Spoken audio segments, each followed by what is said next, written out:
BD community তারা অনেক আগের থেকে এই ধরনের সমাজসেবামূলক কর্মকাণ্ডের সাথে তাদের সম্পৃক্ততা আছে এবং বিডি কমিউনিটি শুধু এইবারই ইফতারের আয়োজন করেনি।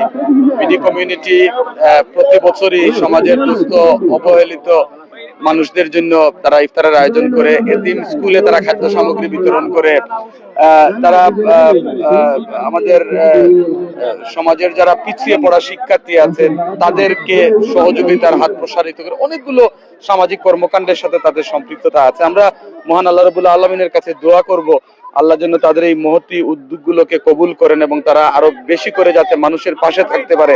আমরা যারা সমাজে বৃত্তশালী আছি আমরা যেন তাদেরকে সহযোগিতা করি, এটি আমার প্রত্যাশা। আজকে আমাদের বিডিসি ইফতার ক্যাম্পেইন 26 আজকে মূলত আমরা একটা চেষ্টা করেছি গরিব অসহায় এবং ধনী সবাই মিলে একটা আমরা বৈষম্য ভেঙে একসাথে মিলে একটা ইফতারের আয়োজন রাখার।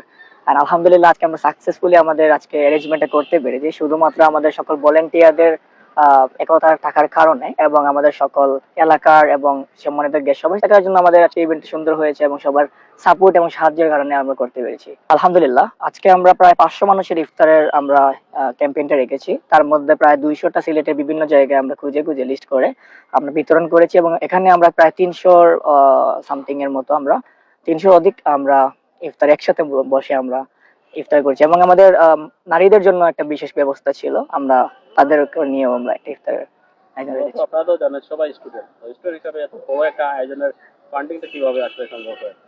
আমাদের অ্যাকচুয়ালি ফান্ডিং যে বিষয়টা আমরা সকল ছাত্ররা আমরা যারা মেম্বার আছি কমিউনিটি মেম্বার সবাই যতটুকু পারি কন্ট্রিবিউট করে আমাদের চেষ্টা করি।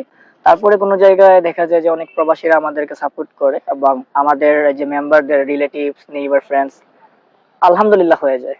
বিডি কমিউনিটির পক্ষ থেকে ইতিমধ্যে প্রায় 50 থেকে 100-এর উপর আমরা ইভেন্ট করেছি এবং আলাদা আলাদা আমরা ক্যাম্পেইন করে রেখেছি। যেমন আমরা ফিলিস্তিনে আমরা 6 থেকে 7 বার আমরা ডিরেক্ট 8 পাঠানোর সক্ষমতা রেখেছি আলহামদুলিল্লাহ সাকসেসফুলি।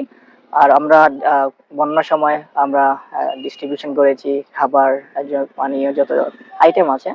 তারপরে হচ্ছে আমরা যেমন এক্সিবিশন আমরা কিছু বিনোদন খাতে আমরা বিডি কমিউনিটি মেম্বার সবসময় সক্রিয় থাকি এবং আমরা যে অসহায় দরিদ্র এবং বিশেষ করে পথ শিশুদেরকে নিয়ে আমরা সব সময় ঈদের একটা আমেজ রেখে আমরা তাদেরকে আমরা মেহেদি পড়াই আমাদের গাছ মেম্বাররা যারা আছে।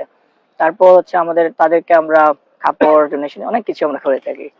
এই দ্বারা কি অব্যাহত থাকবে আমাদের বিডি কমিউনিটি কার্যক্রম? ইনশাআল্লাহ আমরা আশা রাখি সবার এরকম নিরলস শ্রম থাকলে এবং আমাদের কমিউনিটি মেম্বার সবসময় যদি এরকম একত্রিত থাকে সবসময় আমাদের বিডি কমিউনিটি এরকম থাকবে এবং ধীরে ধীরে আরো ডেভেলপ হবে।